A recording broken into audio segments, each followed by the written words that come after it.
I'm Alex Silva. I'm Rocco Bellagio. I'm Kerry Bodie, the Ohio Valley Wrestling fan advocate. Raphael Constantine. I'm Rance Red. Here. My name's Muhammad Ali Baez. I'm Paradise. This is Jack Black. This is Ohio Valley Wrestling, referee Chris Sharp. This is Sexy Sean Casey. I'm Chris Silvio. This is Michael Hayes. This is Jason Wayne. And you are watching Triple Threat Talk. Uh-oh!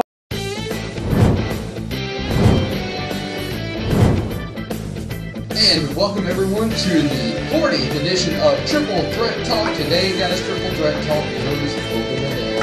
Over the hill, you're right. We do go over the hill. Big 4-0. The big 4-0. Before you know it, we'll be creeping up on 5-0. Oh, man. It's heading there. It's getting there close. It's definitely It's been a good ride, though. It's been good. It's been a bumpy ride. It's been a bumpy ride. All this tomfoolery going on around here. Seems like we can't go a whole week without any tomfoolery. And I mean, we're talking about tennis this week, so that's more tomfoolery. That's more tomfoolery. I mean, you know. Less than 2 minutes. That's tomfailery. That was a fail. That was a fail. So, on this week's show, we discuss what is known as Bountygate. Lame. Could be one of the biggest sports stories ever. Not to be trumped by Bountygate, but we discuss some major news regarding Peyton Manning. Easy there, fella. Then we get a little recap of Phoenix with the NASCAR Sprint Cup Series. Some going straight with jousting from Doctor, as it were. And, of course, our weekly recap of OVW and WWE. But as always, we kick things off with viewer questions. Or as I like to say, viewser questions. Viewser. So kicking thing off this week would be from the Tyron1232. And they want to know, if there was to be another invasion angle in WWE, which promotion would you like to see it in? OVW, ROH, or New Japan Pro Wrestling? Despite everyone always saying, despite our relationship, I would say, with OVW, which is a very good relationship, I would actually say New Japan Pro Wrestling, because everybody's always saying, oh guys, New Japan Pro Wrestling is better than WWE. They need to prove it. That's all I'm saying. They're talking like 5-year-olds? Hey, that was my mocking voice. Yeah, let him mock how he wants to mock. Yeah. We've been over this already this evening. Yeah. Mm-hmm. Let's not go through it again. That's right. Don't cross that line. Don't You're getting press close Mr. again. Excellence. Yeah, so First the documenting Mr. Excellence. Okay. he is whatever he is. Actually, even though we have a relationship with OVW, I'm going to pick OVW, and for the reason being, it'd be kind of interesting where they would do an angle where, you know, they were the original training ground for WWE, and now it's the TNA's training ground. So they can say, like, why'd you leave us? You don't think we're that good anymore? We're going to prove to you we're still that good. So I think that'd be kind of interesting. Right. I agree with him. I think OVW would be an excellent choice, and pretty much for the same reasons, because they were once the proving grounds for WWE, and now they're the proving grounds for TNA. So let's see what you got. So TNA is the proving grounds for OVW. It could be. From Khalil Rocks. Who are the 3 best teams going into this year in the Major League Baseball? That's a good one. I'm going to have to say, as usual, the Yankees are up there.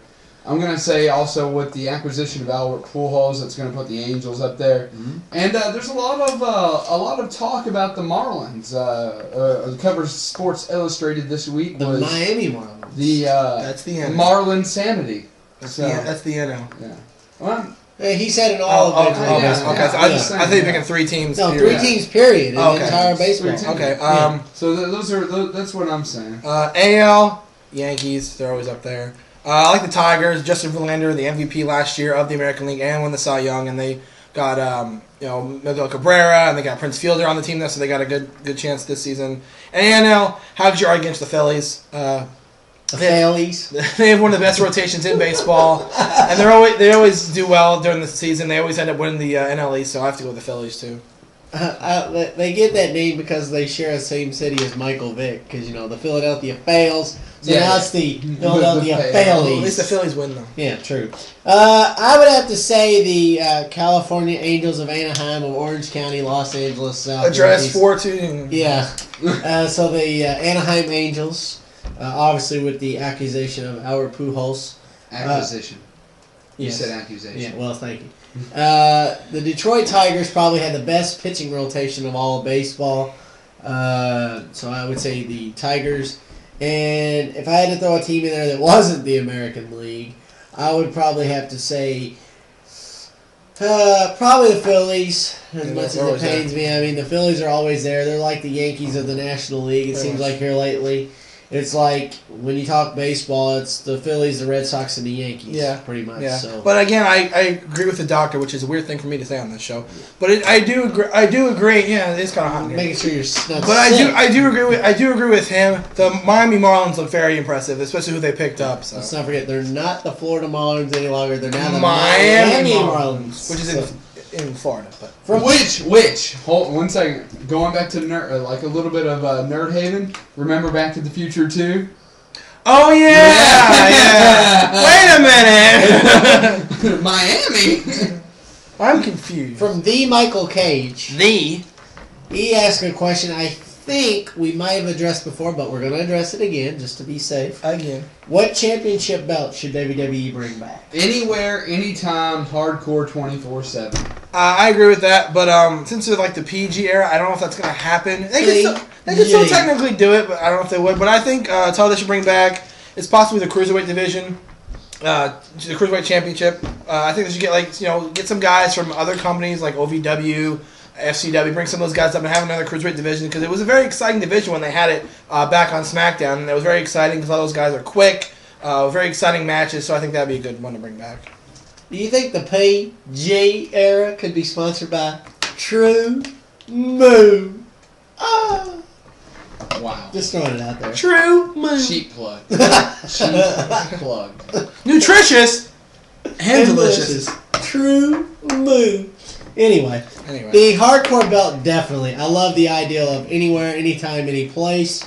Definitely, I mean, you never knew when the match was going to take place. Could be the back room, the ring, outside. Chuck E. Cheese. Chuck E. Cheese. Grocery store. Everywhere. In Bill Gates' house. Yeah. Wait a minute. You are Bill Gates. Oh, apparently. According to a Speedway clerk. Yeah. Yeah, anyway. From the Guitar Hero 3214. Why do you think... Why? This is a good question for you, I think. Ah. Maybe even you, too. Why do you think WWE keeps on making older talent like The Big Show, Mark Henry, Chris Jericho, and Triple H, or as William Regal liked to call him, Triple H, get big wins against young and up-and-coming talent like Drew McIntyre, Dolph Ziggler, Cody Rhodes, and Wade Barrett? Obviously, the answer is to injure them. No, I'm kidding. Only for the big fan. That's the obvious answer. I think it's to help push these younger guys up. I mean, because, like, if you just have Cody Rhodes and Wade Barrett come in and just start fighting each other, what kind of sense does that make? Because, they're not established. You gotta build them up to kind of prop them over the talent that exists and that has proven themselves. And even though we may not like them or agree with them, Mark Henry and Big Show have both been champions before, and so is obviously Chris Jericho and Triple H. But Chris Jericho's really not making new talent. I wouldn't really. I wouldn't throw Jericho in there. I wouldn't throw Triple H in there either. I would throw Triple H in there, but not Chris Jericho, because Chris Jericho is still. He's readily ever there. It's one of those things. He's He's Fozzy. But everybody, yeah. I can't. This doesn't make sense for someone that's not established to fight someone that's not established. Right. For me, I don't agree with it. He made some valid points. I'll agree with that.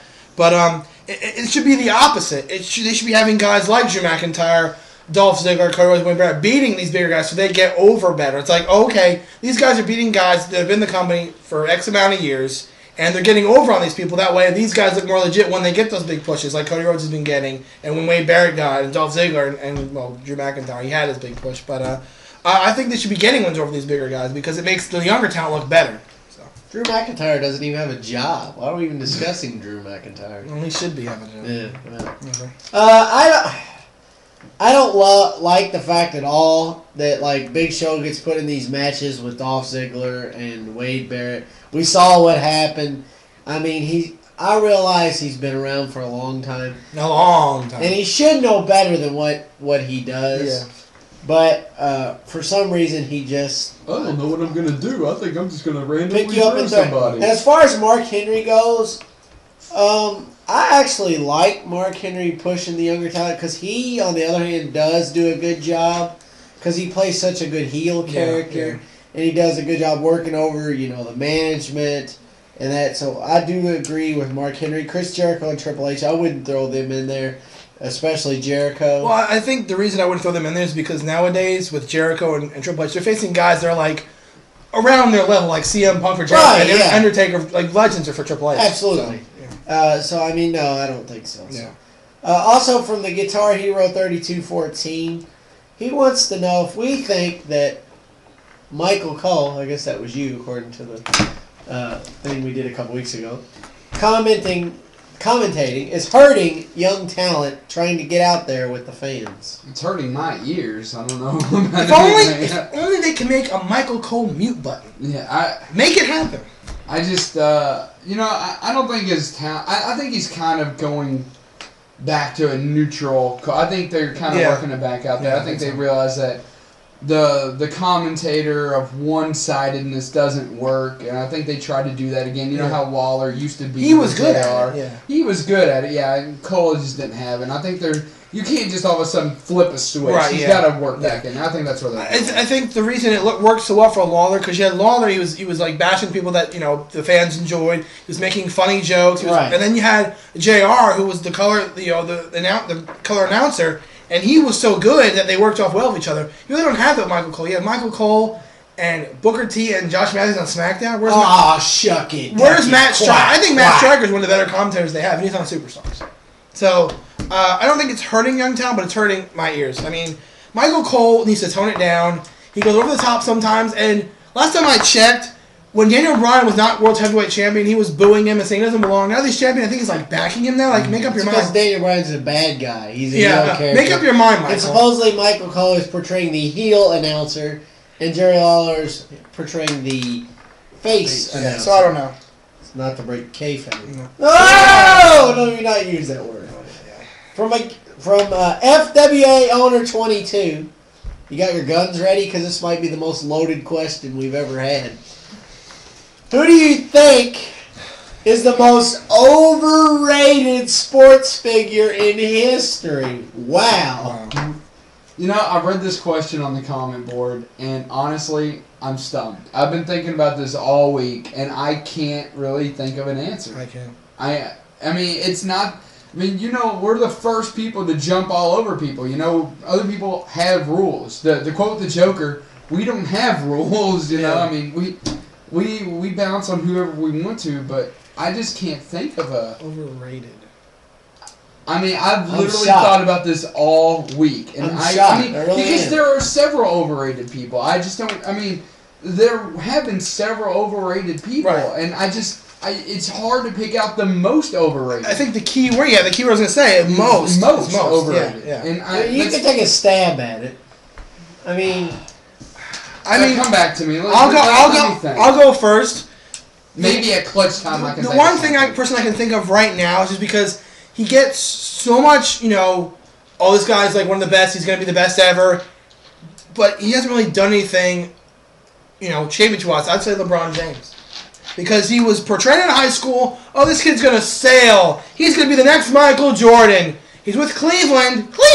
He's with Cleveland, and they don't want a ring. Now he goes to Miami. I'm taking my talents to South Beach, and he doesn't have a ring yet. So, to say he's overrated I think is a valid statement because he was getting so much praise that he was going to be this greatest basketball player. And people judge basketball players by how much rings they have. Michael Jordan has 6. You can't deny that guy is one of the best ever, if not the best.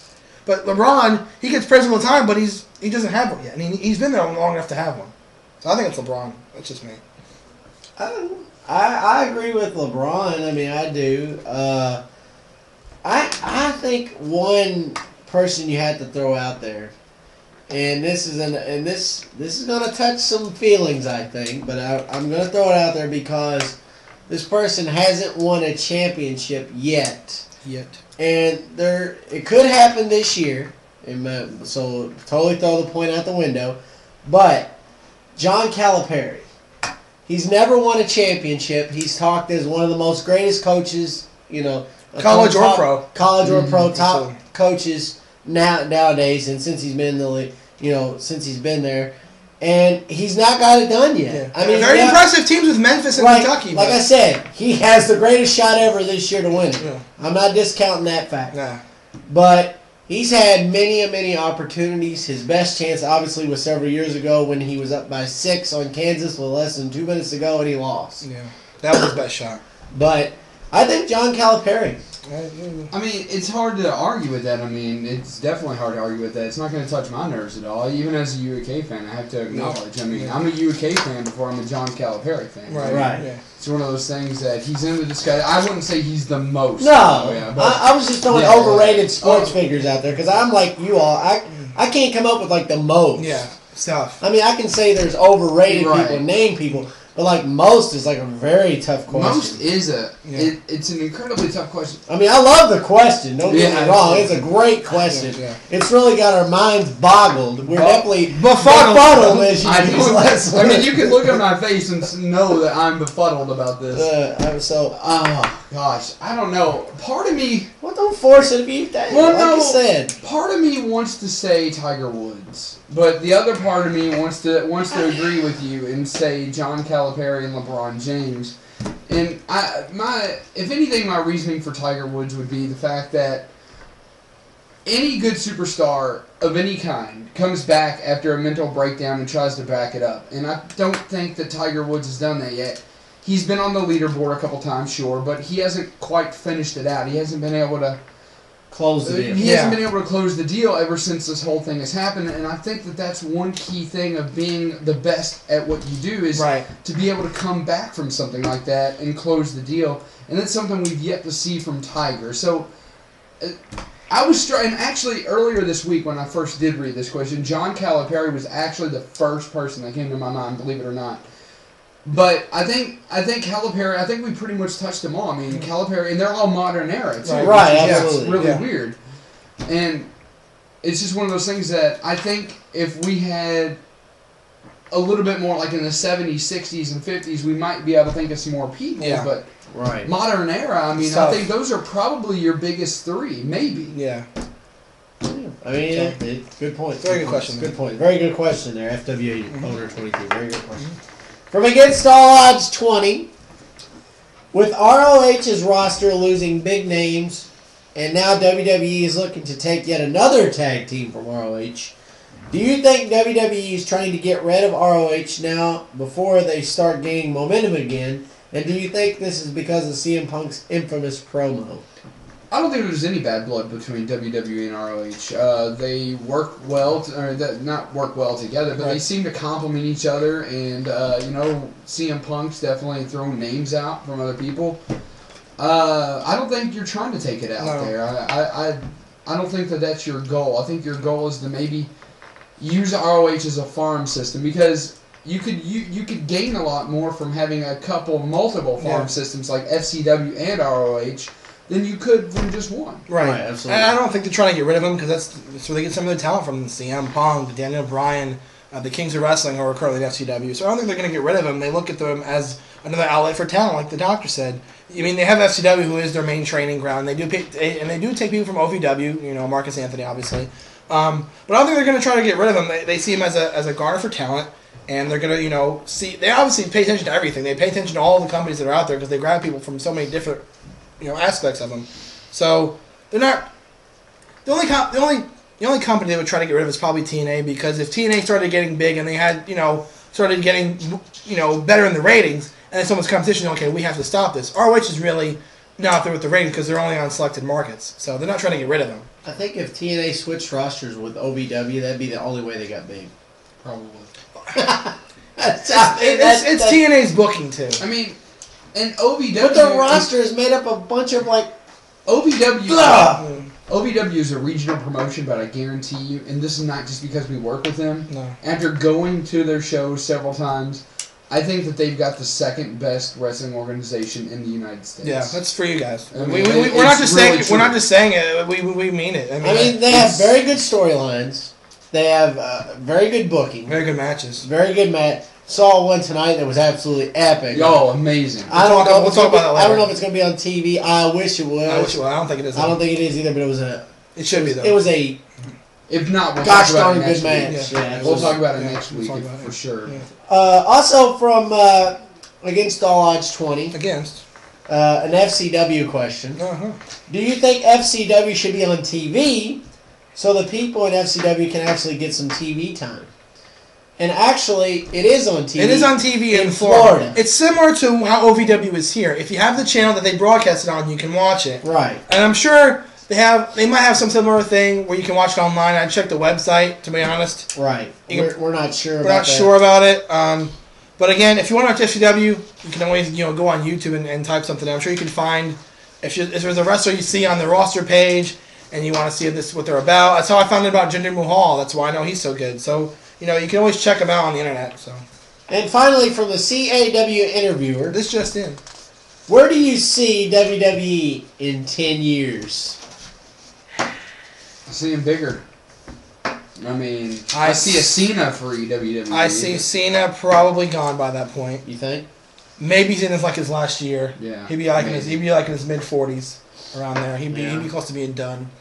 You'd have no Triple H, obviously. He'd be running. No. He'd be running things probably. I think Wade Barrett would probably be one of the Wade Barrett. You have people like Wade Barrett, Daniel Bryan, Dolph Cody Ziggler, Rhodes. Cody Rhodes, Sheamus. The Kings of Wrestling. Yeah, they'd be in there. Marcus Anthony, I would assume, would be in there by that point. Maybe people from OVW. Maybe Chris Silvio. Maybe some TNA people. Yeah, it's going to be a lot different. There's going to be different faces in 10 years. Absolutely. Sure. I totally agree. I mean, it's ever-changing, just like anything else. You never know what you're going to get. Yeah. It's a mixed bag of tricks. I mean, you're always going to have your, I would say, 5 to 10 core guys that are there for a good 15, 20 years. Yeah. And I see a Stephanie run WWE at that point, too. Yeah, no, what about Triple H? Triple H and Stephanie. Yeah, that's what I was saying. Yeah. So we appreciate all the questions, comments, criticisms, and quandaries that you leave us weekly. And with that, we turn it over to Big B as he anoints this week's Viewer of the Week. I shall anoint. And it was tough this week. A lot of good questions, but I'm going to have to go with this one because we've done the show for 40 episodes. And no question that I can recall has ever befuddled the three of us as it is. So because of the befuddling that's taken place, I think that's a word. Yes. I award the Viewer of the Week to FWA Owner 22. You are this week's Triple Threat Talk Viewer of the Week. And actually, we have a surprise for FWA Owner 22. You send us how we can get a hold of you, and you will receive. You will receive special from OVW, actually. Oh, my God. Elvis Pridemore, a OVW superstar, also a.k.a. a hillbilly rap artist. Hillbilly hip-hop. We have his CD sealed in the case that we're going to send to you as a gift and a thank you for being Viewer of the Week. So if you would email Big B your information, we will get that out to you. And we want to thank you, FWA Owner 22, for being a loyal viewer of the show. And as a thanks to you, viewers, here's a little gift for this week's Viewer of the Week. If you don't want it, I don't blame you. You're so bad. Prejudgmental. We I haven't know. even opened it. We haven't even opened it yet. I'm glad. I hope it's good or bad. FWA Owner, it's good. when you get it, listen to it. Listen to it. Tell us how we think. It's from a actual superstar of OVW. So tell us how he we actually think. threw it at Big B. Yeah. If it wasn't for the railing, my head be gone right now. We were hoping he would knock him out, but it didn't happen. So I almost nailed Loomis more than it nailed me. So Loomis vision. You know what it means, don't you? You know what time it is, don't you? What's it done for? It's time for headlines. Headlines. Oh yeah. Doctor, give me the news. I got the bad case of the headline blues. Hey! That never gets old. I like it. What was that at last week? Yeah. That producer, he's such a fail. Fail! God, I mean, what can we say? You know what? I think, as a penalty to Big B, we should kick off headlines with tennis. Take it away. Take it away. Oh, hold on. This week in headlines, some tennis thing. I don't know. Big B talking about it. I'll get you throw your notes away. I'm not going to go that in depth because it's just starting. It started actually March the 5th. The BNB Paribas Open in Indian Wells in California, one of the bigger tournaments of the season. A big upset that occurred the last tournament in Dubai. Novak Djokovic actually lost to Andy Murray. So that's a big upset in that one. And then Federer was able to beat Andy Murray in the final. So Excuse me. Oh my God. No. I'm actually going to point something positive out. Really? Didn't the last time we had this tennis conversation, I got involved, didn't I say something that Andy Murray still had some in him? I think I said something to that effect. Well, I think... All I want to hear from you right now is, Doctor, you were right. That's what I want to hear. Let's hear it. Come on. I'm waiting. Oh, great, Doctor. You're so right about everything. Thank you. Delete that one. Thank you. My God. But yeah, it's a pretty big tournament. It's a big deal in California. Djokovic wants to seek revenge. How the seeds are made up in the bracket. Djokovic would meet Murray in the semifinals in that tournament. So let's see how that works out. It's getting close. May is right around the corner. The French Open starts in May. Clay court season's going to start soon, and it's going to get exciting because Djokovic. It happens with the number ones all the time. They get hot, and then out of nowhere, someone steps up and starts, beating him to it. Especially like last year, Djokovic, nailed Nadal a couple times. He beat him a couple times. Now Murray's getting on Djokovic. So we'll see what happens with the four: Djokovic, Murray, Nadal, and Federer. It should be exciting. So I think to make the tennis talk more exciting, when we cover the French Open, I think Big B should actually do the entire segment in French. Okay? No, can you do That's that? Spanish. K is French. I took 1 year of French. So I don't remember. QUE. QUE is Spanish. K for what? K? Bonjour, K means ça va. what? Bonjour? Bonjour, means ça va. what? I just said It's hello, Spanish. how are you? Bonjour. K Bonjour, is ça what? va. Spanish. Anyway. whatever. Anyway. But I guess now, Oy, s'il vous plaît. since we've had enough of tennis for 1 week, Oh my God. we'll move on to I'm going left, and we'll talk some NASCAR. Time to go left. So with that, last week the NASCAR Sprint Cup Series rolled into Phoenix, Arizona for the Subway Fresh Fit 500, and Denny Hamlin was your winner.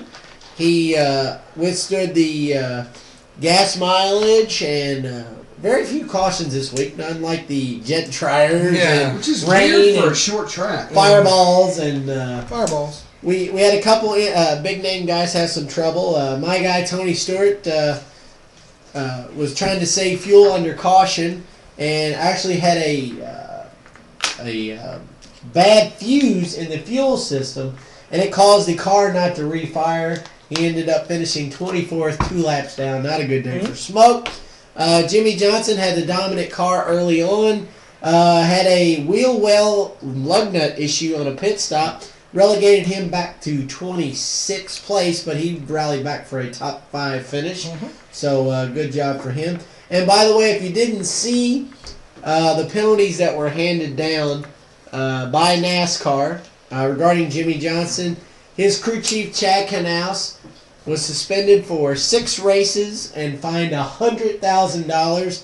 And Jimmy Johnson was fined 25 points. And he didn't even have yet. No, he didn't even have yet. He had 4. He had I think 2 points or something. So he was negative 23 going into this week. Ouch. He was actually behind the guys that failed to make the Daytona 500 because the way they do points, even if you try to attempt to show, you get shown up on the points grid.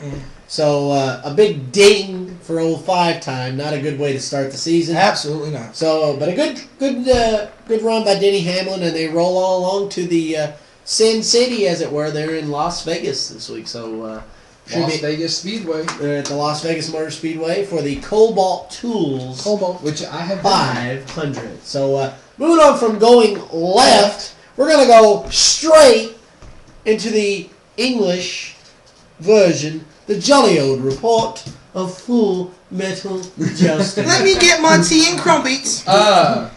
This week there was actually a nasty hit on James in practice. He lacerated like the top half of his head. That's UFC. graphic. That's graphic. That's It's all pretty over. graphic. Stop the match! It's bleeding! It was really weird too because they actually showed on the show. They actually showed him getting staples in his head. Ooh, ouch! It was That's a big gash if you have to get staples. But he was picked. The reason I say that is because he was picked to be the red team representative. Obviously, he couldn't do that. He was not eliminated from the competition. He still lives to fight another day. So they got excuse me. They got John to replace him. It was John versus Matt, and This was an utter slaughterfest. Utter. Is that like Utter. True Boom? Nutritious and delicious. The first pass aboard, Matt gets a cracked lance, making it 5-0. The second pass, he gets another cracked lance, but John does get a hit, making it 10-1. The third pass, Matt breaks another lance, making it 15-1. Nothing happened on the fourth pass. On the fifth pass, Matt gets another broken lance, makes it 20-1.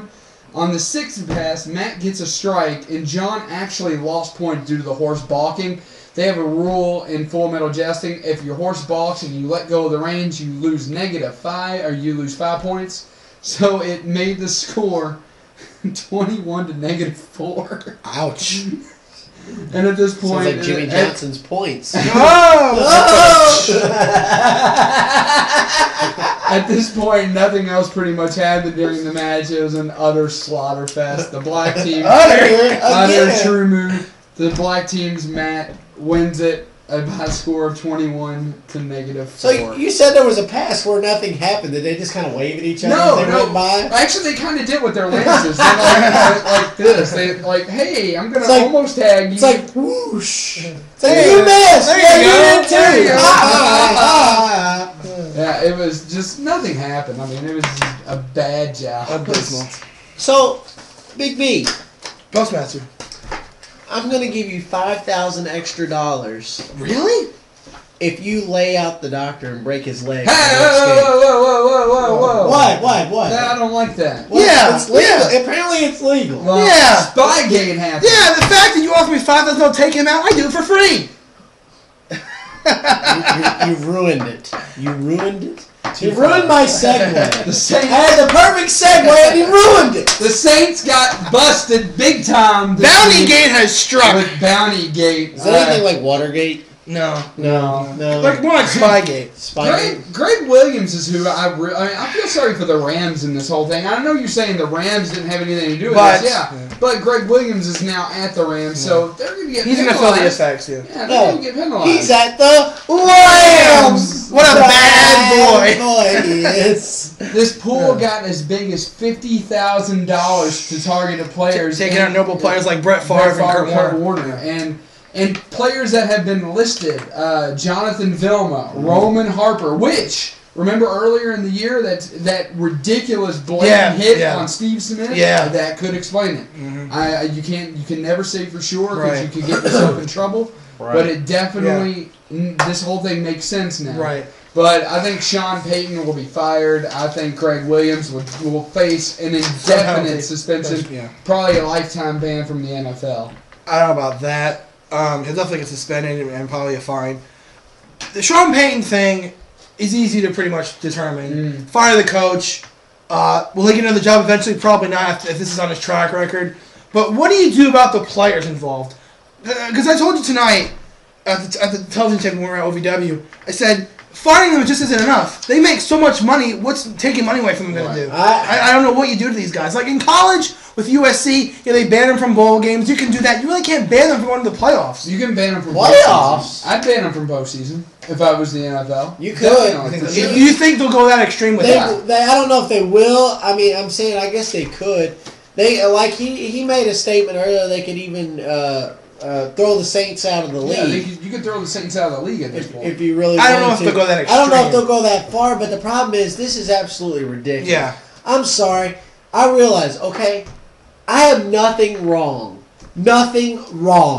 with a big hit that's legal. Yeah, absolutely. I'm fine with it. Yeah. It's the game. It happens. It happens. So, like, if you're running up the middle with the ball and I come up and just freaking plow you over and you get hurt, okay, it's part of the game. But when you blatantly try to hurt somebody for money, That's That's like not just cheating. That's borderline putting a hit on somebody. That's worse than cheating. That's like being a hitman. immoral. That's being a hitman. It's disgusting. Yeah, it's a hitman. you make millions of dollars.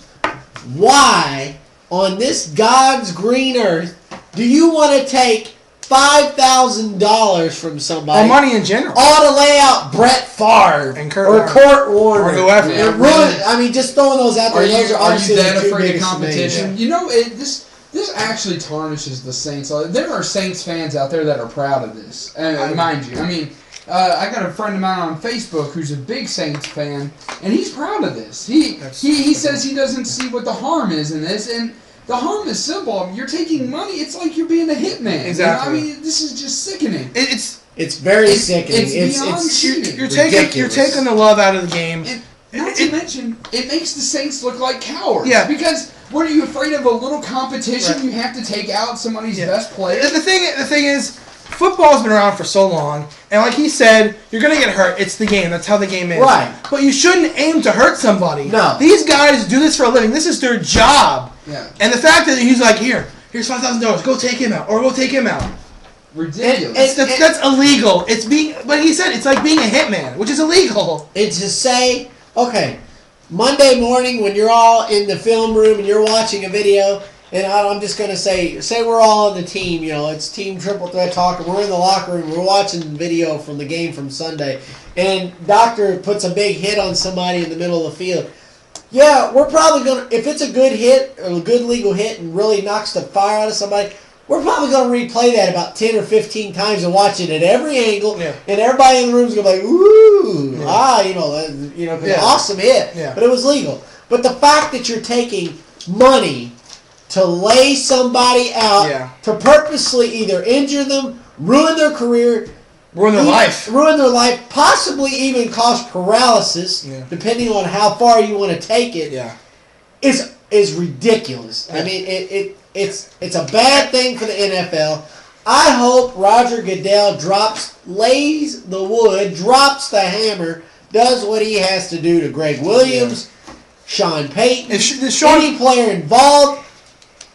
I'm sorry, I'm sure every player, whether it be offense, defense, even the freaking kicker, for Christ's sake, probably knew what was going on. I am sure. If Sean Payton doesn't get fired, it's the biggest travesty that I've seen in a long time. He definitely should get fired. There have been several people calling this a snitch. Whoever ratted this out is not a snitch. There's a difference between a snitch and a whistleblower. And a whistleblower is what you want to be, because a whistleblower is just somebody who's making people aware of this. Whoever did this, make no mistake about it, was not a snitch. He's a hero. He stepped up. He's a hero, not a he's not a snitch. He brought something that needs to be brought to his And apparently this has gone on at the Redskins while Greg Williams was there. It's gone on with the, I think they said the Bills. I believe it was another team they out said there. Buffalo. The Bills, the Redskins. It makes me wonder how much more of this goes on that we don't know. Right, and the thing is now the question raises that the whole time was going on with where he was with the Saints. Who's to say not every single hit was for something? Right. And who's to say it's awful funny and awful a quinky-dink, as it were, that this happened the year they won the Super Bowl? Should they take that away? No, I think overall they earned that Super Bowl. I think they did.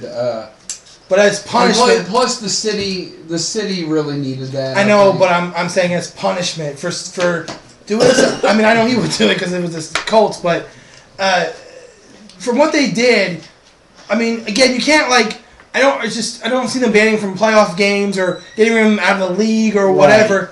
Do you see them taking away the championship from them? Well, no. If it was like you said, college, they could. Right. They probably would. Yeah.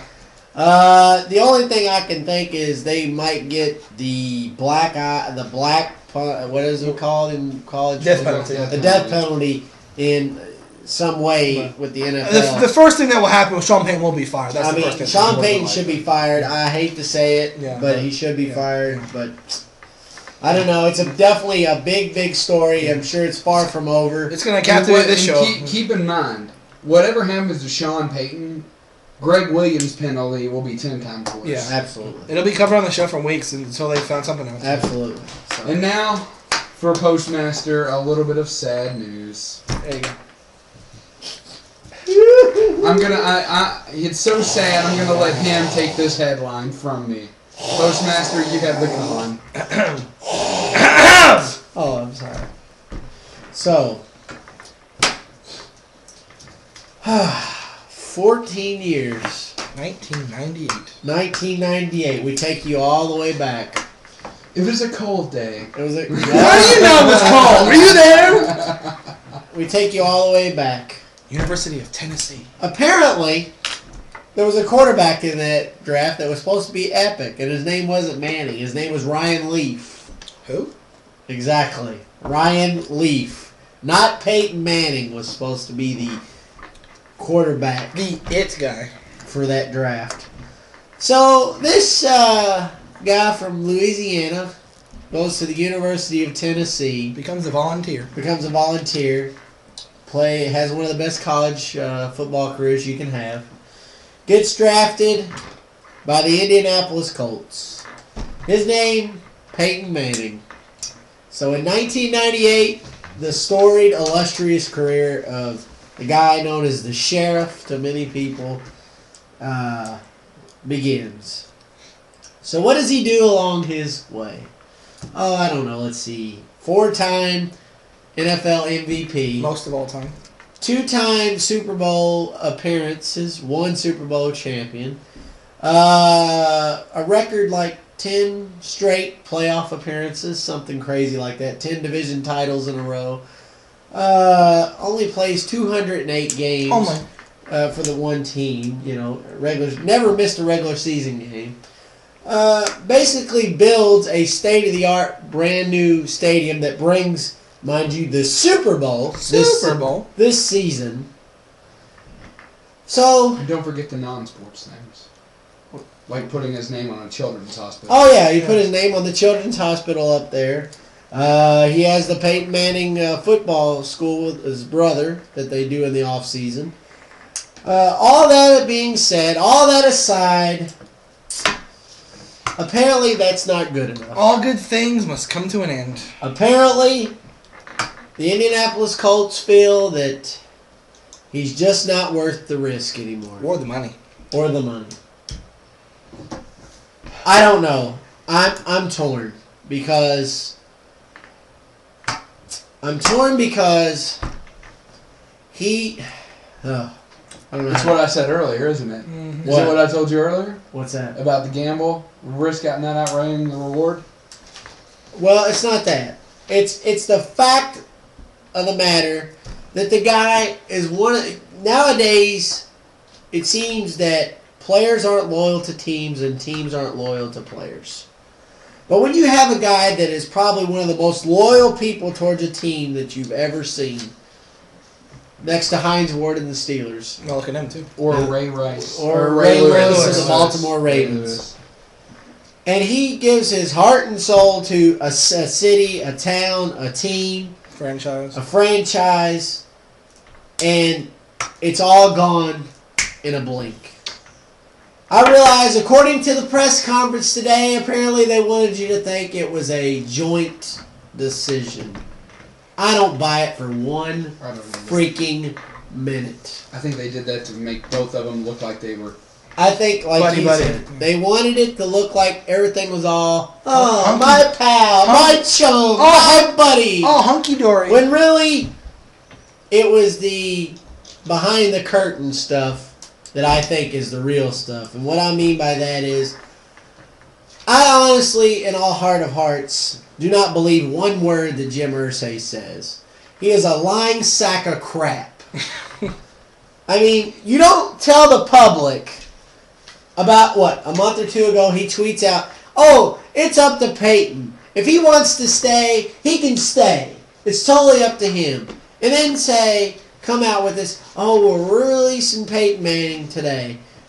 Was it really up to him? Really? It doesn't sound like it to me. Because it sounds like to me if it was up to 18, he would still be in a horseshoe uniform. Mm-hmm. You know what I got to say?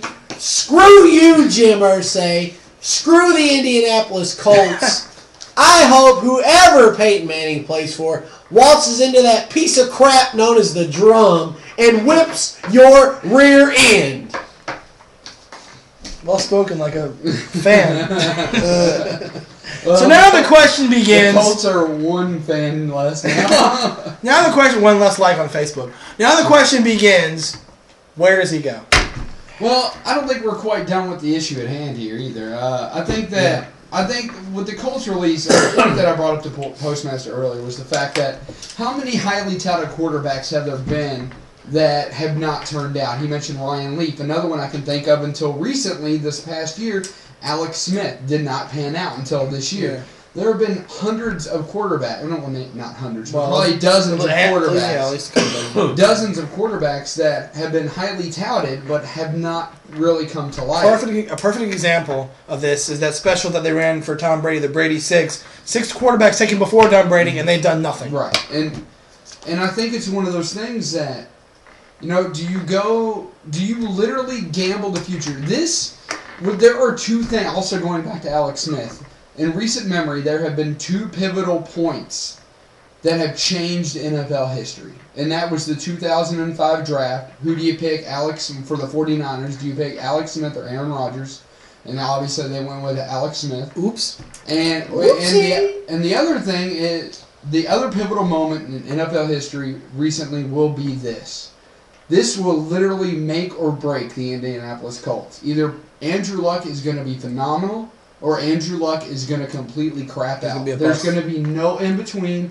And what they're going to have to do now is they are going to have to settle where they roost. They are going to have to build an entire team around Andrew Luck because they do not have the age on their side. Everybody in that club is getting older.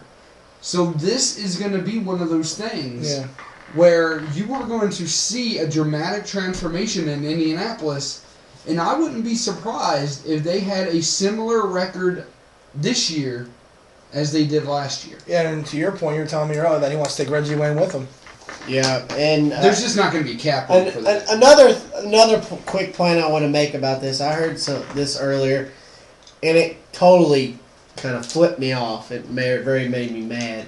I forget which talk show I was listening to, but the host said, well, if you're a Peyton Manning fan, and you were only a Colts fan because of Peyton Manning, and Peyton Manning goes and plays somewhere for 3 or 4 years and then he retires, you can't like the NFL anymore. That's a malarkish statement. I don't get where he gets that at. I don't buy that at all. I mean, there's people out there, in other sports, ourselves included, that we only like players or certain individuals. Yeah. We don't like a team, or we don't like, Like, I like Rajon Rondo. Yeah, but you don't really like the Celtics as a whole. But just like I like Dirk Nowitzki, but I don't necessarily like the Dallas Mavericks. I just like Dirk Nowitzki. He's a good basketball player. I like Derek Jeter. I don't like the Yankees. But to say that once Peyton Manning retires, you can't be a football, you can't like the NFL, that's crap.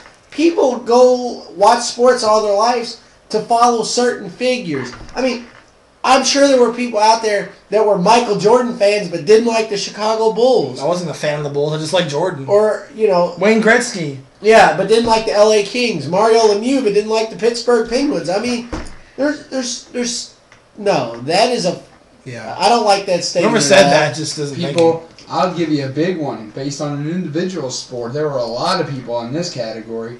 People that like Muhammad Ali, but not the sport of boxing. Right, absolutely. That's Mike a very Tyson. big one. Mike Tyson. Muhammad Ali is a very good point. I mean, there's a lot of people that like Muhammad Ali, but they don't like boxing. Yeah. I mean, that's a very good point. I mean, another point you can make is for wrestling. A lot of people like John Cena, but they don't necessarily like to watch wrestling. They just like to watch John Cena. Right, absolutely. I mean, there's He certain can go on forever. Yeah, I mean, there's certain things. There's with anything. There's musicians, actors, actresses. You don't have to like the movie. It's like the actor. You just like the actor. If he's your favorite actor, you'll watch it because you like him. Not every movie Matt Damon has made is amazing. I just like Matt Damon. So, I mean, I think that's a crap statement.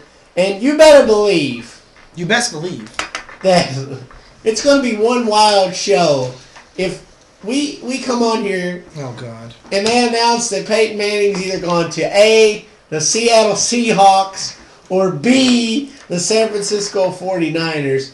Because one of yous is going to be feeling like crap. For the sake of this show, personally, I think we need him badly. But for the sake of this show, please go somewhere other than the West Coast.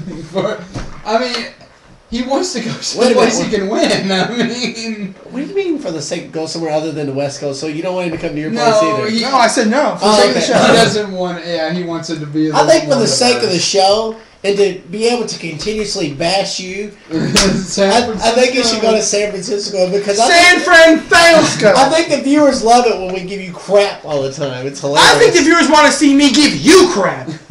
Yeah, right. That's when they turn it off. That's going to happen as long as the boring. I think they're using our remote for the computer. Yeah, remotes for computers. They're like, this is boring. Change the internet channel. What's on YouTube? What else we got on YouTube? Oh, look here. We got the... this looks good. Full Metal Jousting. Oh, yeah, there we go. I mean, what does Peyton want? He said that he wants to be in someplace with a fair climate. Mm-hmm. He wants to be someplace that he can win. Right there, that's two things right there that is pointing towards San Francisco. And I'll tell you a third one. It's not so much the money with Peyton, it's the incentives. And one of the biggest incentives I can think of is the chance to open up the new stadium at Santa Clara. That is a huge plus for Peyton Manning. Right. When you put all three of those together, there are a few options to go to your question now. There are a few very plausible options. Pretty much anyone in the NFC West, including the Seahawks, with the exception of the Rams, because they're set. They're going to take care of Sam Bradford for the next couple of years. He's their guy. So I don't think he has any shot at all of going to the Jets. I think it's snowball's chance in hell. I think your top four teams are San Francisco, Seattle, Arizona, and Miami. Yeah, I would say Miami. And Mike Golick said Houston, and I'm going to tell you... Greeny. Thank you. Mike Greeny said Houston, there's not a chance in hell he ends up in Houston. I think those teams also, I think... It depends who throws out the most money, obviously. I don't think it's money's not money. everything. I'm saying I promise you. It's incentives. Well, He's looking for incentives. I'm saying who bids for him first and who's persistent and say, we can offer you this, this, and this. What do you say? Here's what we're trying to tell you. Here's what we're trying to say. If someone offers Peyton a flat $25 million contract, okay, just random. Right. He is more liable to take a contract that offers him $10 million in partial ownership and partial stock options than it would be a $25 million straight-out contract. I agree with him. I mean, a team that you all haven't said, that I told one of our viewers and a close friend of mine this morning, we were discussing this on the phone. And actually, when I came to pick him up this afternoon before we went to dinner and to the TV tapings, it was brought to my attention that they were actually the first team to reach out to Peyton Manning, and that is the Denver Broncos. Tebow. And you better believe that if Peyton Manning goes to the Broncos, that would be, God. Tebow mania all over. That would be like Peyton mania. It'd be like Paybo or T Manning. You best believe that as soon as if Peyton Manning needed to go to the Broncos, people will be like, okay, Tebow is the future because he's going to get groomed by one of the greatest. Yeah, if not the best. And you best believe also that wherever he goes, the day the jersey comes out, I'm going to be in line and I'll be one of the first persons to make that purchase. And I think another team, by the way, just real quick, you mentioned it earlier, and I had said something about it to somebody at work a couple times today. So this is kind of a brainchild of both Postmaster and I, is the Baltimore Ravens. Yeah, I like that too. I would not be surprised. That's another. I think the NFL hopes for ratings wise he goes to Miami so he plays Brady twice a year. He could do. I mean, maybe it would be okay because they have Reggie Bush. They have a very good offensive line with Jake Long leading the way. They have Brandon Marshall, and their defense is really good. Mm-hmm. Their defense is good. And there's not just one or two teams. There's about 11 or 12. And Matt Moore shows promise. I think he just maybe needs to groom him. The only thing about Peyton going to Miami, it seems like every time he goes to Miami, it rains. When it rains, it pours. Yeah. What can we say? So, with that being said, as headlines. Headlines. The next couple shows is my favorite time of the year with this, and we're doing the Triple Threat Talk. Triple Threat Talk March Madness special. That'll be out on Monday, or on Tuesday probably. Tuesday probably. And then we'll have another show, but the next 3 episodes I'm going to be ecstatic because it is the most wonderful time of the year. Wait a minute, you're never ecstatic on the show? Huh? Wait a minute, it's Christmas? You're never ecstatic? No, I'm excited, but I'm just saying... You do know it's March, right? Right. Well, you said it was the most it's wonderful. I mean, It's March Madness, it baby. did snow the other day here. It's March I Madness, know, baby. I know you can get confused. Well, he said it was the most wonderful time of the year. That's Oh, a yeah. Christmas Carol. And whoever asked if we were okay from the tornadoes, we are okay, but just on a quick side Indiana note, is we not. do ask that you send your thoughts and prayers and any kind of relief that you may be able And- to the to the the Red people Cross. helping Red Cross. I think 'cause if you text, Henryville and Maryville, Indiana, were literally wiped off the map. Yeah. It's very sad, very tragic. absolutely.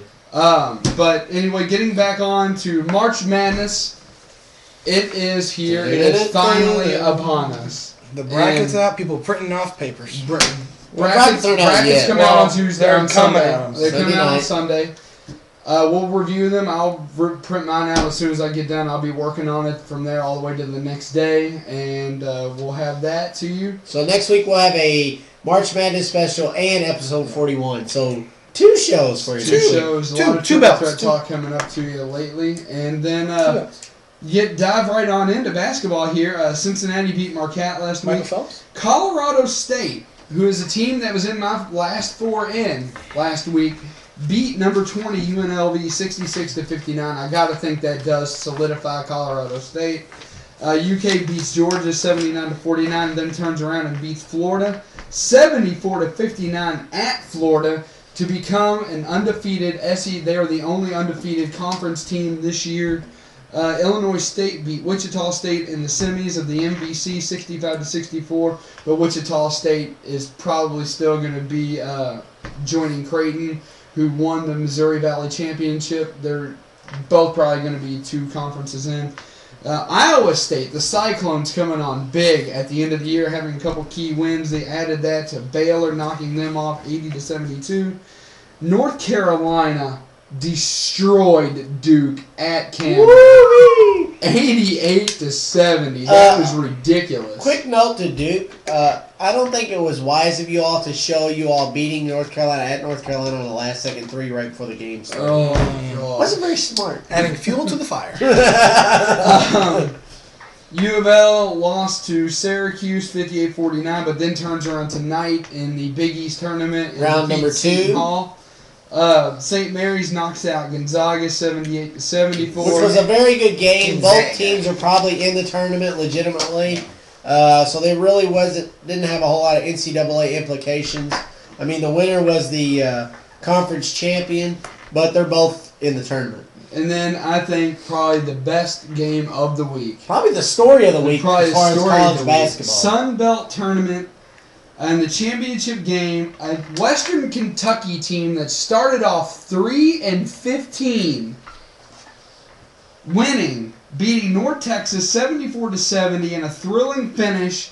The Western Kentucky Helltoppers become the first team in 4 years to make it to the Big Dance on a losing record. They finished the season 11-3 to go 14-18. And then That's amazing. That's amazing. That is amazing. And then instead of a closer look today, I decided to go ahead and give you the automatic bids so far up till tonight. The automatic bids into the NCAA tournament.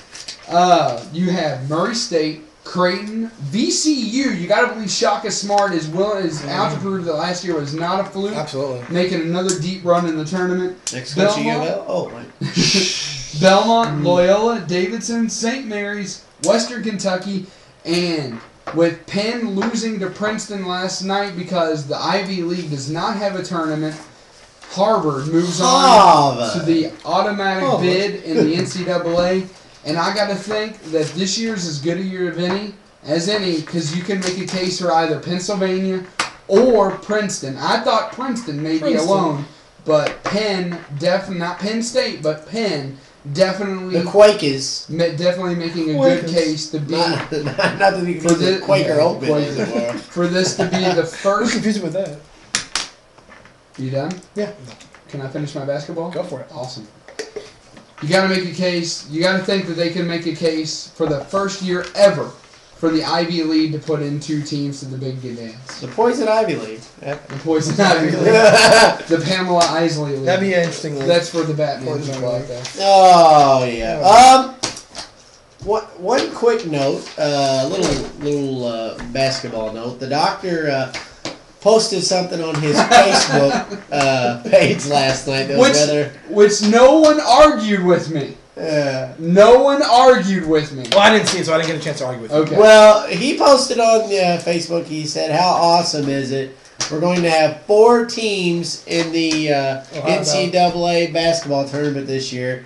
So to say that Kentucky has the best basketball, in all the United States, Hard to argue. And I sent him a comment and said we should change our name from the Bluegrass State to the Basketball State, and he liked that. He thought that was a good comment. Yeah, bring it up with the governor. He'll love that. I mean, we have fans and friends from all over the world. No one argued with that statement. No, I mean, it's one of those things. Yeah. Hard to argue that. And you can't argue that. And you can throw in Indiana as well, because we do have some Indiana fans here in the city, and locally in Jeffersonville, New Albany. So 5 area teams in the tournament this year. It's unheard of. Considering only 68 make the tournament. I don't know what the percentage on that is. It's pretty good. That's pretty good. Let me see if I can figure that up real quick. Oh, boy. Let me doodle away here. Just but, real quick. As he's we're still talking about basketball, though. The Celtics definitely getting a punch in the mouth. They have considerably always started to trade Rajon Rondo. That plan has backfired. Rajon Rondo with a triple-double, the 3rd player in history behind Wilt Chamberlain, and the other person escapes me, honestly. The 3rd player in NBA history to have more than 15 in all 3 rebounds, assists, and points the other night. Congratulations go out to Rajon Rondo. And I have to say this. I know Chris Paul is a good player. But I said earlier when this whole thing started, Rajon Rondo was the better player than Chris Paul, and right now he's proving it. So how about this for a stat? We are officially, including Indiana, because we throw them in there as an area team, with 5 area teams making the tournament out of 68. The state of Kentucky and the Kentuckiana area has 13% of the tournament. Wow. Doesn't sound like a lot, but really it is a lot. He's using his calculator. What are you doing over there? That doesn't sound right. He's using his calculator in his head. Why doesn't it sound right to you? There we go. I did it on the calculator. All right. Jeez. You're arguing with technology? Are you going to argue with Bill Gates over here? Yeah, Bill Gates. So, that wraps up basketball this week. Basketball. That's like you said. Check out the Triple Threat Talk March Madness special on Tuesday. It'll be up Tuesday evening. And then on Thursday, check out episode 41, of course. So 2 times the fun of Triple Threat Talk next week. All right. So, that's how'd you do? Okay, I'm sorry, 7%. Excuse me. I must have did the no math. way that's right. And yet again, he has to be right. No, it's not that. I want us to be reputable, and anything like that can. Right. I mean, it's not nothing against him. I mean, it's one of those things. That definitely triggered my mental math alarm. Mental math. His mental math. Mental math alarm. That's right. I have one. Get one coming to you. So moving on to our weekly OVW interview for the week. Yes. Moving on to our weekly OVW coverage for the week. So with that, guys, we had a surprise interview this week. Yeah, and I can tell you what it is. We're going to let you see it. It was a very good interview. It was a welcome back, as it were. Welcome back. So, why waste any time? Take a look. Check out the interview. Uh-oh! Good evening, ladies and gentlemen. Welcome to the infamous Danny Davis Arena. I'm standing here with one of the OVW's own, Alex Silva. Alex, how you doing this evening? I'm doing fantastic. What about you? Doing just great. So now that you've made your return to the OVW, tell us exactly what have you been doing to get yourself back and ready to return to the ring? First of all, you guys are lucky. You guys are the first ones to actually see me on my return. I just got here, and you guys got me. It's fine. It's all good.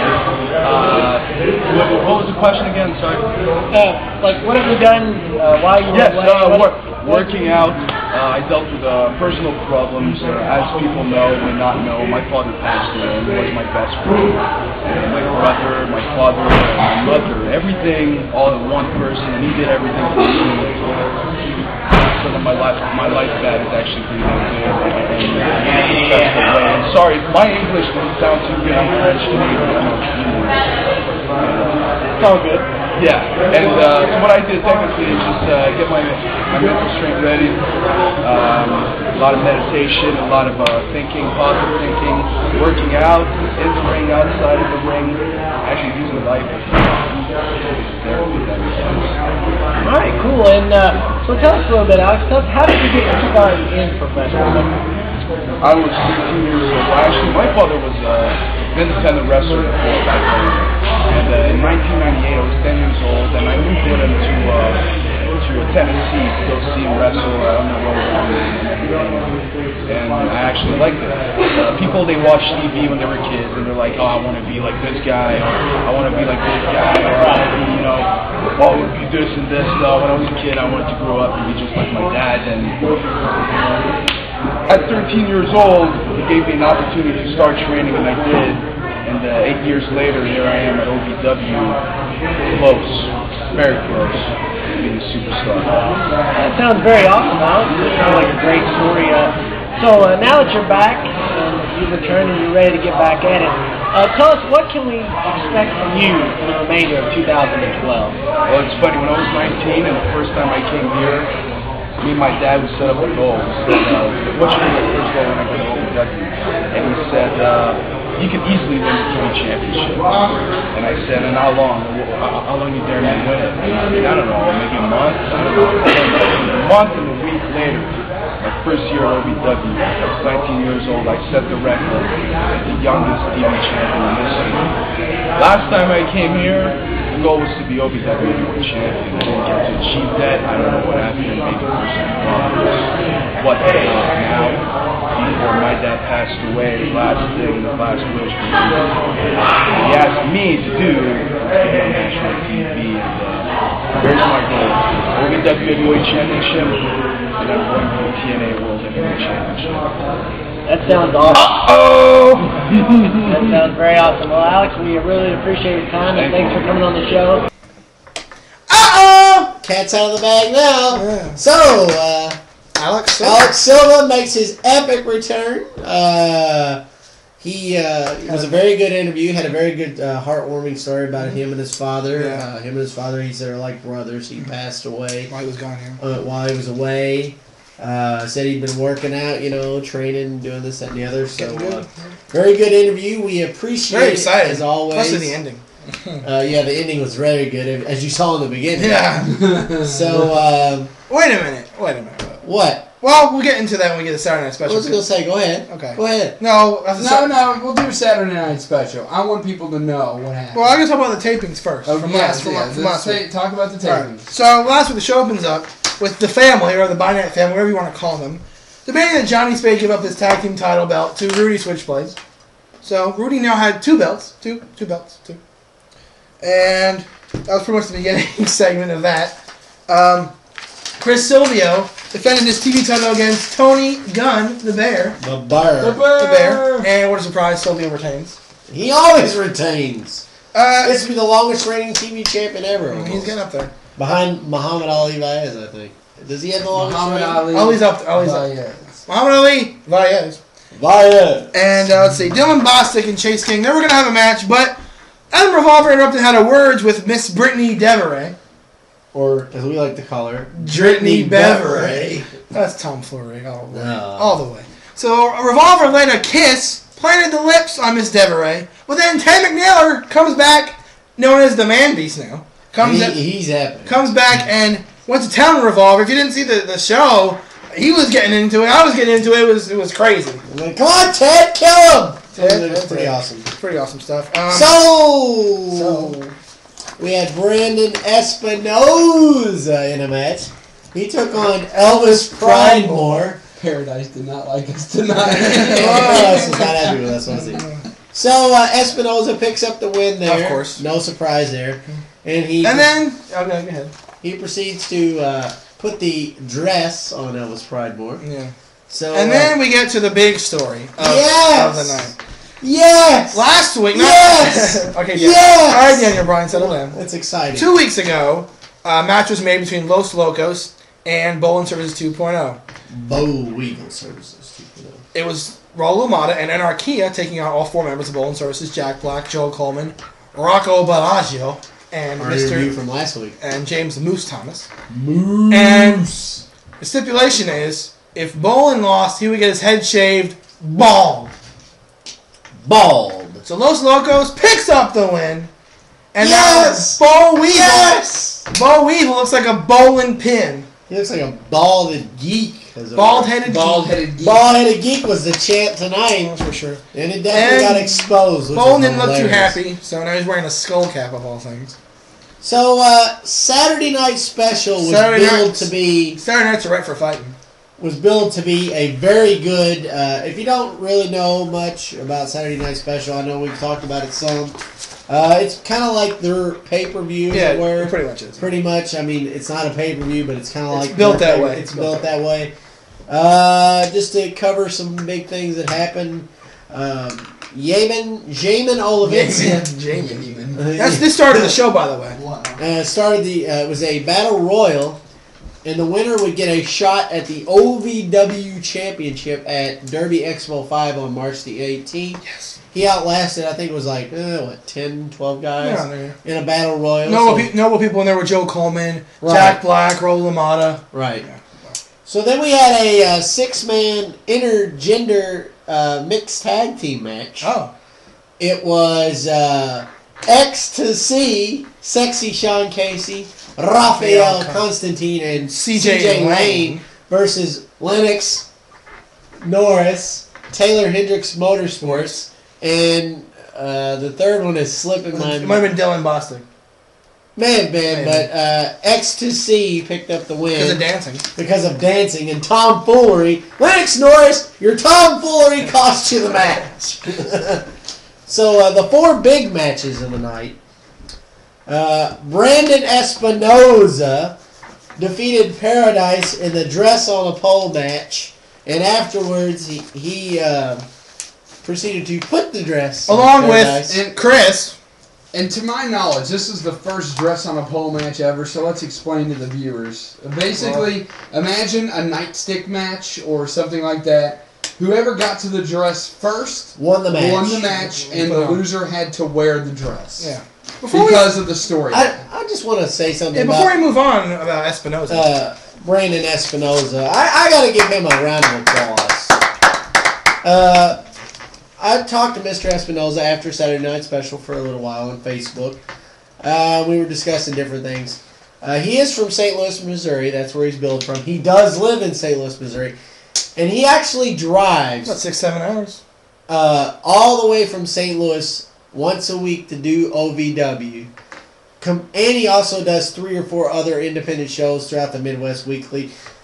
You talk about dedication. Wrestling fans and fans out there watching, if you don't think that's dedication, and if you can't appreciate someone that does that, then I don't know what to tell you. But Brandon Espinoza, I want to thank you. I know Big B and the doctor also want to thank you for your dedication. And that's awesome. I mean that's why we were cheering for Espinoza tonight. Like you can have. So Brandon, if you're watching, yeah. That chant was for you. You can have all the talent in the world. You can have the mic skills in the world, but it takes a lot of someone to have a lot of heart. He's got a lot of heart. He definitely has a lot of heart. Someone needs to pick him up quick. And he's like I said, he's a very nice guy. Yeah. He took like 30 minutes out of his time and talked to me on Facebook the other night after Saturday Night Special. He's very good in the ring too. And he's very good. He needs to bring me some St. Louis barbecue though. There's no better barbecue. I'm sure he'll get right on that. Yeah. Just saying. So we had a grudge match. Ted McNaylor, who has new music along with his new look. He finally got to the took on Adam Revolver, and thanks to Brittany Deveray distracting, Revolver low blowed Ted McNaylor. Ouch! Right where it hurts. Right where it hurts.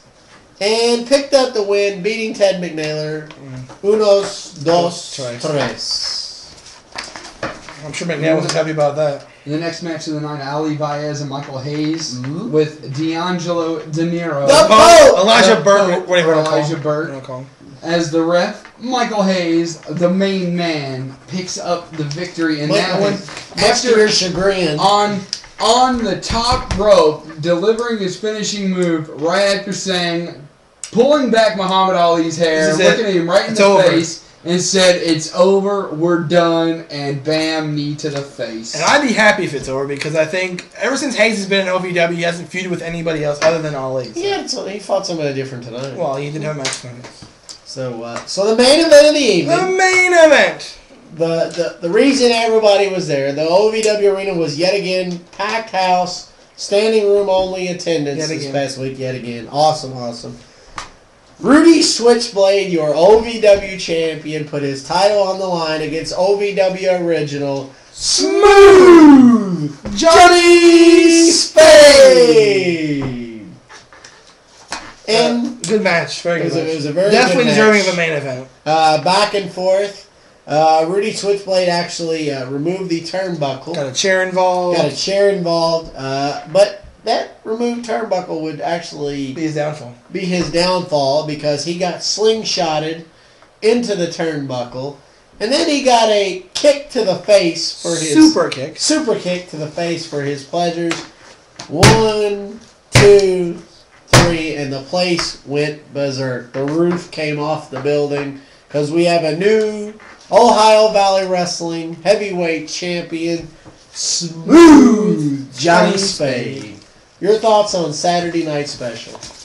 Just every time it seems like we go, we enjoy the show. We always enjoy being a part of it, and it's awesome to be there and be a part of those things. And one thing I want to mention, it was a great show. One thing I noticed, and we have a film of this. Yeah, you were there. Oh, that's right. You were there, and during the intermission, some of the wrestlers come out. I was out. Yeah, you were out filming around. And sometimes the wrestlers come out of the curtain and shake hands with the fans, do awesome stuff like that. And you have to get into the face of Mr. Randy Torres. And I just happened to be there. Let's take a look at it. Watch this. Alright, man, once they get that stuff, it's a good job. Hey, don't talk to that no talent, hands! He ain't got no talent at all! You had a great match tonight, but you still lost! You suck! Is this that Gary? Yeah. That Gary Suckhard guy? Whoa! Hey, you got no business here, Terry. You got no business. This is that guy's been harassing me on Facebook. That's what it is, right? What's the I know some of the fans are coming on my page and sitting there going, what's the issue you got with Randy Torres? Look at this. Red stripes, what are you doing with your trying to draw attention? Get your attention in the ring. Oh, if you want me attention in the ring, why don't you get a license and meet me in that ring? Yeah! Let's do it! Yeah, let's do it! Hey, my guest, buddy, right over here. Why don't you hop on over? Come on, I'll do it! I'll do it! Let's do it! Hey, look, we got a referee! Let's go! Come on! Right there. On the ring for me, buddy. What is your deal, man? What are you doing? Wait, move on. What's going on here? Are you out of your mind? I'm nuts. What can I say? You're something, all right. So he challenged you to get in the ring. He challenged me to get in the ring. Of course, I couldn't do that because of the laws and regulations. But I did try to put in my wrestling license to Frankfort and Frankfort, Kentucky, basically where all licenses and all that are approved or denied for the state of Kentucky. Denied it because they said I would destroy Randy Torres. Oh, yeah. I thought it was because you were a doctor. Well, it might be that too. And because, you can use your fighting with words. Well, and that's not what I want to do. physicality. Instead of physicality, you invited me to your house. That's been done before. What hasn't been done before is someone like you coming out to me and try to stand up to me intellectually. At your house. At my house. So whenever you want to do this, mano a mano, these two will back off, and it will be me and you at this table, duking it out. We can settle this with words and with intellectuality, just like any other thing that hasn't been done before. This would be a first, and I look forward to you trying to go toe-to-toe with the doctor and this brain. Triple threat talk debate. So, we can officially say that he's calling him out, but for a debate. Right. Let's be clear. Debate. Yeah. Not get in the ring, because Frankfurt won't let him because of a technicality. Laws and regulations. That's right. Laws and regulations. But, dude, you really, Hey, I showed though. I didn't back down. I came out at a. You pushed me out of the way. You pushed him out of the way. You had Terry involved. You got people on his Facebook page wanting to know what you're doing. You saw what an uproar he caused, though, when Randy said, "Why don't you get in the ring?" You heard the audience go berserk, and it just so happened a referee even showed up. I thought we might have had a match right then and there. I don't think we would have had a doctor with us tonight, but because come on, I'm a big guy. I mean, I'm not a toothpick. I can handle my own. But let's be honest, Randy Trez would kill you. That's not what Frankfurt said. He's a pro wrestler. You're a doctor. You're a pro something. I'm just saying. So we had people in OVW that were lawyers. Let us remember that for a split second without naming names. So anyway, I'll preview a little bit what happened at the tapings tonight, which will air today, actually, when the show airs. It should be on OV Wrestling's website, and then also Saturday on channel WKY 138 if you live in the Louisville area. Absolutely. Silvio defended his title against Espinoza. Brandon Espinoza gets a TV title shot. The match we were talking about, that was very good. It's a very good match. Hopefully it's on TV. It was Randy Torres versus Dylan Bostic. It was a freaking phenomenal match. If it's not on TV, obviously we'll check out the show to see if it airs or not. And if not, we'll give you full detail. And then the big main event was a huge 3-way 4-man tag. So we had 12 guys in the ring. You had Bowling Services 2.0. You had the family. And you had Johnny Spade. Basically Team OVW, probably. Johnny Spade, Los Locos, and a surprise. We won't ruin it for you. You have to check it out yourself. When you say they're considered Team OVW. Check it out yourself. Check it out yourself who the fourth participant was. So good stuff from them tonight. And as always, good stuff. Period. If you like, if you want to check more, go to ovwrestling.com. Go to www.facebook.com/Terry P. Bodie for all the insider information that he can give you that we can't. And in fact, tonight during the tapings, he said he thinks there may be a big announcement coming on his page soon. So check that out. As always, Terry P. Bodie, we thank you all the time for your epic support. Everybody at OVW, for that matter, from Frank Miller to Dean Hill. Everybody over there, they're all a class act. They don't have to do anything that they do for us. They could easily just kick us out the door and say don't ever come back, we appreciate it. We really I could never fathom this. So, before we close the door on OVW, last week, like I mentioned, I was congratulating Miss Kayla Marie Stoll on her match with Taylor Hendricks, and she appreciated. She called us Rawsome. Not sure what that means. Rawsome? Does that mean we're like? I don't know, Rawsome. I don't know. I'm befuddled. You have to explain that. This is twice in one show we're befuddled. Okay. What's up with that? Next week at the tapings, we'll ask you, what is Rawsome mean? We need to know. Maybe she'll be our interview next week. You never know. Oh, it could be something. Hey, we are due for a femme fatale. Yeah. Nudge, nudge, wink, wink. You're not nudging anybody. You're not winking either. Nudge, How? nudge, I have no. Wait a minute. I don't have control over who we interview. You act like I go in the back and just pull somebody out of the locker room. Anyway, we all agree. We all know who I would interview if I could pull somebody out of the back and interview them on the spot. Rawsome. What does it mean? That's your homework for next week. So now we move on to the WWE, the big time. World Wrestling Entertainment. We're on to SmackDown. No. Can we skip Really? SmackDown? I got a few things. SmackDown is such a fail. I'm Xing it out. Well, I got it on my OVW is 20 times better than SmackDown. I agree. Sheamus fought Dolph Ziggler. Good match. Good match. Theodore Long. Made a match for WrestleMania. So enjoy Cody Rhodes while you got him because he's probably going to get hurt. Cody Rhodes faces the Big Show for the Intercontinental title. If you're gonna spew into this. I don't get it. I mean, you just come off a match where the Big Show hurts Wade Barrett and Dolph Ziggler and R-Truth God. And now you're wanting to get in the ring with Cody Rhodes, and Cody Rhodes acts like it's the greatest thing ever that he gets to fight the Big Show at WrestleMania. To be fair, the Big Show does have not really a stellar record. The Big Show has one win to his credit at WrestleMania. Surprisingly, it was a tag team match. WWE.com said he had 3 wins, but I haven't checked that. It's 1. Okay. He has 1 win. It was a tag team match. He teamed with Kane to beat Carlito and Chris Masters. WrestleMania 22. He has lost every other match he's had at WrestleMania. Floyd Mayweather, the big sumo wrestler Akamoto. And then last week he showed the Big Show WrestleMania 18. John Cena. Yeah, he showed the Big Show WrestleMania 18 at a restaurant. That's what he was doing. Yeah, he was at the WWE New York when it was back. Yeah, when it was there. Yep. Justin Gabriel defeated Drew McIntyre, and the match. After McIntyre lost, he was fired by Teddy Long. What? Yeah. Which won't stick because whenever they do those public firings, we always see them back. Right. And the main event, Daniel Bryan defeated Randy Orton via countout. Yes, I think. Why? And then it seems like they're building towards a match at WrestleMania with Kane and Randy Orton because after the match, Kane came out, and after the match, he chokes on Randy Orton to close the show. That's basically a redo of John Cena and Kane, only they're changing characters. So yawn. Now we get to the Rawsome show. Wait a minute. Whoa. What? What did he just slam his head for? I don't know. Awesome show. The Rawsome. Whatever. Anyway. She didn't say Raw was awesome. She said we were Rawsome. Whatever. So don't go giving them credit for something that we are, not them. That's right. Raw was pretty awesome, though. Well, it might be, but they're not Rawsome. We're the only Rawsome here. Well, she didn't explain that anyway. Yes, she did. She said you guys are Rawsome. She didn't say WWE. Oh my There's God. not much room for interpretation there. Anyway, so you make it hard. Raw started pretty exciting with Shawn Michaels. I know.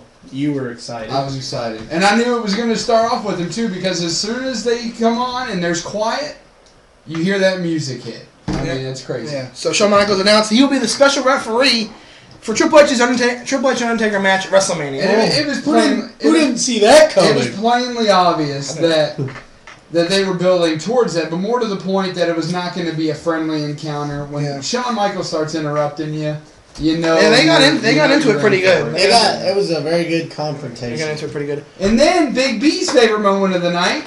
I don't hate Santino. I don't like Jack Swagger. He's boring. You mean Santino Marella, new United States champion? He's not even from the United States. Who knew Jack Swagger had a younger brother in OVW, by the way? Who? Ricky Chevy. Ricky by God Chevy. Because go back to Little John. He talks just about as bad as Jack Swagger because he says it. I'm Ricky by God Chevy. Hey, you're getting spit all over the camera. Well, I mean, I'm just reiterating. Gold is $1,800 an ounce. Not for long. Oh yeah. Those commercials are fake. Anyway, so Daniel Bryan and Chris Jericho defeated CM Punk and Sheamus in a good tag match. I'll have what he's having. Jericho picked up the win over Punk. Speedy Freeze. Over Punk. The Big Show mixed with. Did Bill Gates pay for that? Pure American. Not just any spring water. Pure American spring water. Big Show defeated The Miz. Well, The Miz is on a downward spiral. The Miz loses to Big Show. Hey, wasn't that Edge's move, the downward spiral? Yes. That was a very good move, by the way. That was awesome. Kane defeated R-Truth, but after the match, Randy Orton got a little revenge from Friday night. And said it's good to be back. Like I said, I think we're setting up that match for WrestleMania. So, did you know that in Boston, they held a John Cena tea party? That was pretty fun. I didn't know about that. Well, apparently this past Monday they did. Oh, really? Yeah. Oh. There was several things like the John Cena alarm clock gets thrown into the Boston Harbor. Some John Cena garden. Which some guy owns and is probably a virgin. Well, we don't know that. And then apparently John Cena had a Paul Revere's last ride or whatever. Mm-hmm. Apparently. According to all these things, according to The Rock, anyway. So he gives us a history lesson, which I could have done without because I went to school. I got a history lesson. Yeah, I don't need The Rock, Dwayne Johnson, whatever your name is. The Tooth Fairy. The Tooth Fairy, which was hilarious, telling me a history lesson. Things that were epic about this between them two was the John Cena promo where he's sitting in the arena by himself. Goosebumps. I had goosebumps watching that. That was an awesome promo. And at the end was even better. You know, with them getting in the ring. And yet again, check mark on this side. 2-0 John Cena. He is owning. He is owning The Rock right now. Owning The Rock. I think it's 1-1. I agree with you all last week. At first. Despite me... Well, on the show you said The Rock won. You did. I do now think that John Cena did win that one. But there's just no way. When Rock just turns around and walks out and says he's going to treat him... You can't come back from that. You can... I mean, it's the same situation that you said last week. The people were cheering for Cena because Cena was left out there. It's the same situation except for reverse. You just cannot come back from saying, hey, I'm going to treat you like my... biatch at WrestleMania, and then turn around and walk out. You can't come back from that. The Rock wins that one, in my opinion. It is 1-1 though. I've come around to agree with you all that last week John Cena did win that one. But like I said, there ain't no way he won. I think John Cena is smoking him. I think. I do too. I think when John Cena has that mic in his hand, it's like hot fire. He just like the left and right destroying the Rock. I mean, there are just certain things that you can't come back from, and that's one of them. Well, saying that you're going to treat somebody like your little biatch at WrestleMania, turning around and walking out. John Cena, the only reason that they even continued is because he thought he had to get the last word, and the people started chanting for The Rock as he was leaving, and then when Cena was left in the ring, they started. There was some chants for Tooth Fairy in there too. Yeah, which was rather funny. That was funny. So before Raw finished, we found out that Shawn Michaels will be back again next week. He's going to confront The Undertaker this time. Some history with that guy, so good stuff by Raw this week. Definitely on the road to WrestleMania, which is less than a month away. I cannot wait. You'll be reporting from there, I hope. I'll be reporting on location. From Miami. Have my eggs and hammy in Miami. Wow. So any wild cards? So that's wrestling this week. I guess that moves us to the wild card portion of the show. Go ahead. You got it? You got it. Well, you had one that you were pretty adamant about. Yeah, I'm very, very disappointed. He was actually pretty disappointed. Very disappointed. If you haven't seen it before, Steven Spielberg produced this show on Fox last season called Terra Nova. It's basically like kind of like combining like Jurassic Park and like Lost Elements. And the show was very good. It was very enjoyable. Made a lot of money for Fox, but on the downside, it was very expensive for them to make with all the effects and all the stuff they had to do to make the show. Long story short, Fox canceled Terra Nova the other day. Very disappointed in that. The report I read was that Terra Nova is not dead yet. It could be picked up by another network, possibly, one of the big ones like ABC, possibly could pick it up, or Sci-Fi. So the show is. I don't think the show is dead, in my opinion. It's just a shame because the show was so profitable for the network, but they decided to cut ties with it anyway. I don't know what this means. I'm watching the show right now called Alcatraz. That's very good. Could that be off as well? Fox sometimes lets shows go that need more chances, and this is one of them. So. I mean, we saw the same thing with Heroes. I mean, yeah, they ended too early. Yeah, that was NBC. Really weird. Yeah, it just goes to prove that you can't put anything against Monday Night Raw; it'll fail. Well, except for Monday Night Football. That's the only thing that holds up against Monday Night Raw. I mean, other than that, that's... Well, whatever. I don't think it's dead. We shall see. You have a wild card this week, sir? Regrettably, no. Regrettably, you got no. anything? I don't think so. I mean, I didn't. No, nothing. Stay tuned for March Madness. Yeah, any idiots of the week? Anybody got any idiot of the week? No. Actually, Greg Williams could be idiot of the year, idiot of the century, idiot of the month. But no idiot of the week? I do have an idiot of the week. Oh, and I'm going to have to use the board. Use the board? Can I do that? Why? Huh? Why? There was a photo this past week that was done. A Walmart employee at the bakery, at one of the super Walmart bakeries, really screwed up a cake. And there was nothing wrong, but that's why I need to use the board. There's no well, just there was no vulgar. Basically, alright, you have the cake, alright? Right. Apparently this was for a going away party for a lady at an office named Suzanne. Okay? So, when you fill out any one of those cake forms, anything, for a cookie or a cake or anything like that, you said what your message is, and then if you want something underneath that or on top of that, and then you say what you want underneath that. Well, Walmart employee thought it'd be really funny to put "Goodbye, Suzanne." And, okay, I'm going to have to do this with finger quotes since I'm not using the board, because this is hard to explain. "Goodbye, Suzanne. Underneath that, we will miss you."